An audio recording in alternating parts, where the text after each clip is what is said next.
In Australia's race towards a more sustainable future and the current needs and demands on fossil fuels, Australia has experienced a big push towards coal seam gas. This has sparked public outcry against many coal seam gas operations and their environmental impact. This outcry has been mostly against operations located in southwest Queensland and northern New South Wales. Strong opposition from organisations such as Lock the Gate and Get Up have been touting the lack of research, above ground footprint, health impacts and methane leaks as concerns. However, it's the use of hydraulic fracking that has caused significant issues in many cases.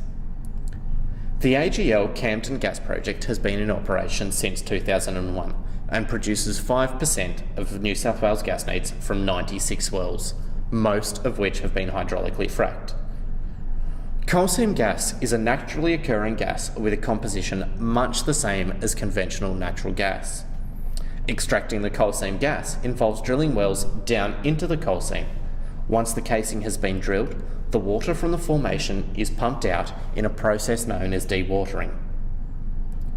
The dewatering of a well causes the depressurization of the surrounding geology and the trapped gases are released.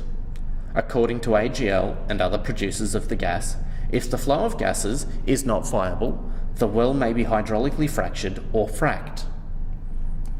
Fracking involves the use of a hydraulic fluid, causing fractures throughout the coal seam, allowing the methane to be extracted once pressure is released. Fracking involves the pumping of fluids comprised of a mixture of water, sand and other proprietary chemicals into the coal seam under pressure. This injected mixture causes the brittle coal seams to crack and the sand is used as a proppant to hold these fissures open so that the gas can be more easily extracted.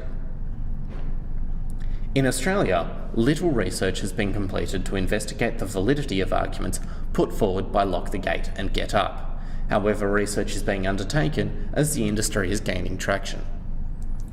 From the research already completed, there have been significant concerns about the drawdown of aquifers as a result of the reduced pressure below ground.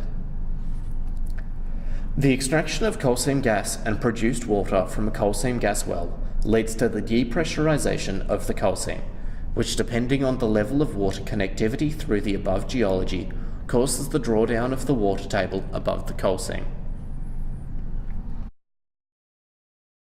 In 2012, AGL implemented a groundwater level monitoring network in the Hawkesbury Sandstone Aquifer above the Camden gas project. However, this only covered the northern expansion of the Camden project. There has been no baseline data collected for the southern and western areas prior to the start of the Camden gas project on the surrounding water table.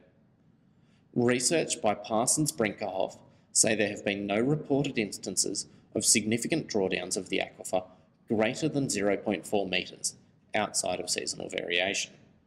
However, if the level of hydraulic connectivity between the coal seam and the Hawkesbury Sandstone Aquifer were to increase, either through ground movement or further fracking, possible loss of aquifer head of 40 metres could be expected. Recent research completed for the Surat Gas Project Environmental Impact Statement did make mention of the possible cumulative effects of drawdown in the Surat coal seam gas field in southeastern Queensland. And if the hydraulic connectivity were to increase and affect the shallow aquifers, head losses of 120 metres could be expected.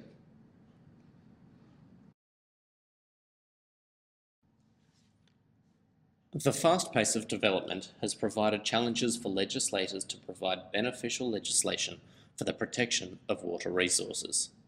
The potential scale of mining operations throughout the New South Wales and Queensland coal-bearing regions and the possible detrimental effects to the environment have highlighted the lack of baseline information on both the geology and the possible interactions with the underground water table.